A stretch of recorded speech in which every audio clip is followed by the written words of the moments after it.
ಇಲ್ಲಿ ಯಾವುದೇ ರೀತಿಯ ಮೈದಾ ಹಿಟ್ಟು ಬಳಸಿಲ್ಲ, ಸಕ್ಕರೆ ಬಳಸಿಲ್ಲ, ಹಾಗೆ ಮೊಟ್ಟೆ ಬಳಸಿಲ್ಲ, ಹಾಗೆ ಓವೆನ್ ಸಹ ಇಲ್ಲದೆ ಈಸಿಯಾಗಿ ಕಪ್ ಕೇಕ್ ಮಾಡ್ಕೊಳ್ಳೋದು ಹೇಗೆ ಅಂತ ನೋಡ್ಕೊಳ್ಳೋಣ. ನಾನಿಲ್ಲಿ ಗೋಧಿ ಹಿಟ್ಟು ಬಳಸ್ಕೊಂಡು ಮಾಡ್ಕೊತಾ ಇದ್ದೀನಿ. ಮೈದಾ ಹಿಟ್ಟು ಆರೋಗ್ಯಕ್ಕೆ ಒಳ್ಳೆಯದಲ್ಲ ಅಂತ ಗೋಧಿ ಹಿಟ್ಟನ್ನು ಬಳಸಿ ನಾವು ಕೇಕ್ ಮಾಡ್ಕೊಳ್ಳೋದು ಹೇಗೆ ಅಂತ ನೋಡ್ಕೊಳ್ಳೋಣ. ಮೆಜರ್ಮೆಂಟ್ ಪ್ರಕಾರ ಮಾಡಬೇಕು. 1 ಕಪ್ ಆಗುವಷ್ಟು ಗೋಧಿ ಹಿಟ್ಟು ತಗೊಂಡು ಸ್ವಲ್ಪ ನೀಟಾಗಿ ಜರಡಿ ಮಾಡ್ಕೋಬೇಕು. ಇದನ್ನು ಸ್ಕಿಪ್ ಮಾಡ್ಕೋಬಾರ್ದು. ಜರಡಿ ಮಾಡ್ಕೊಳ್ಳೋದು ಅದರಲ್ಲಿ ಏನು ಗಂಟಿರದೆ ನೀಟಾಗಿ ಸ್ಕಿಪ್ ಮಾಡ್ಕೊಳ್ಳದೆ ಜರಡಿ ಮಾಡ್ಕೋಬೇಕು.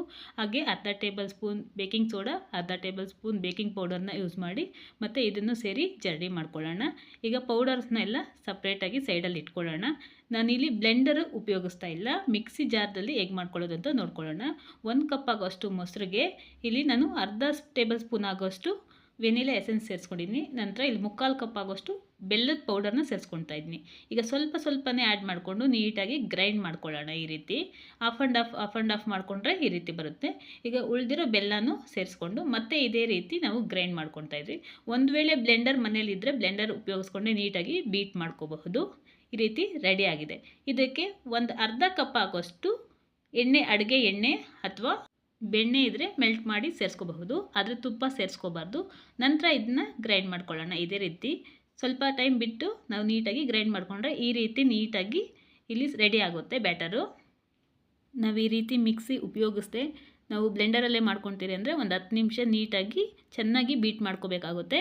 ಈ ರೀತಿ ಬ್ಯಾಟರ್ನ ನೀಟಾಗಿ ಮಿಕ್ಸ್ ಮಾಡ್ಕೊಳ್ಳೋಣ. ಒಂದು ವೇಳೆ ಮೊಸರು ನಾವು ಆ್ಯಡ್ ಮಾಡಿಲ್ಲ ಅಂದರೆ ಮೊಟ್ಟೆ ಬೇಕಿದ್ರೆ ಸೇರಿಸ್ಕೋಬಹುದು. ನಾನು ಮೊಟ್ಟೆ ಬದಲಾಗಿ ಮೊಸರು ಸೇರಿಸ್ಕೊಳ್ತಾ ಇದ್ದೀನಿ.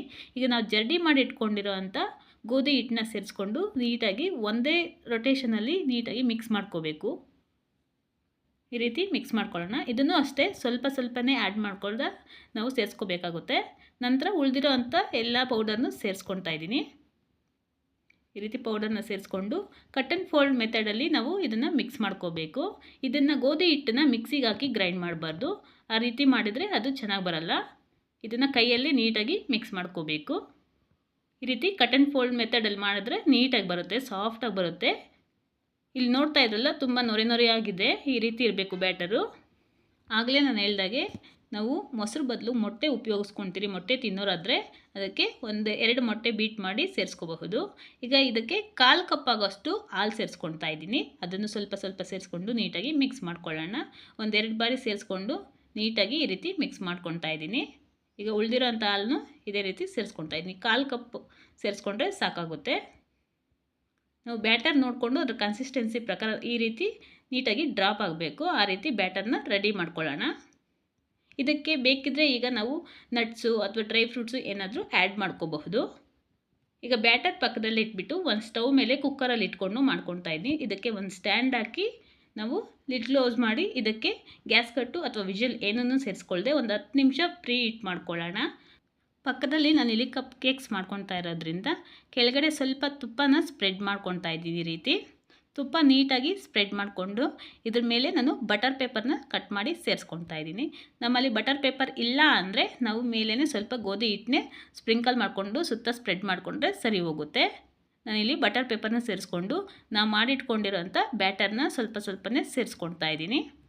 ಅಥವಾ ನಾವು ಕಪ್ ಕೇಕ್ಸ್ ಬೇಡ, ನಾರ್ಮಲ್ಲಾಗಿ ಒಂದೇ ಪ್ಯಾನಲ್ಲೇ ಮಾಡ್ಕೊತೀರಿ ಅಂದರೆ ಒಂದೇ ಟಿನ್ನಿಗೆ ನಾವು ಈ ರೀತಿ ಬಟರ್ ಪೇಪರ್ನ ಆ್ಯಡ್ ಮಾಡಿಕೊಂಡು ಎಲ್ಲನೂ ಒಂದೇ ಸರಿ ಸೇರಿಸ್ಕೊಂಡು ಮಾಡ್ಕೋಬಹುದು. 1-2-3 ಬಾರಿ ಈ ರೀತಿ ಟ್ಯಾಪ್ ಮಾಡಬೇಕು. ಟ್ಯಾಪ್ ಮಾಡಿದ ನಂತರ ಅದರಲ್ಲಿ ಏನಾದರೂ ಬಬಲ್ಸ್ ಇದ್ದರೆ ನೀಟಾಗಿ ಸೆಟ್ ಆಗುತ್ತೆ.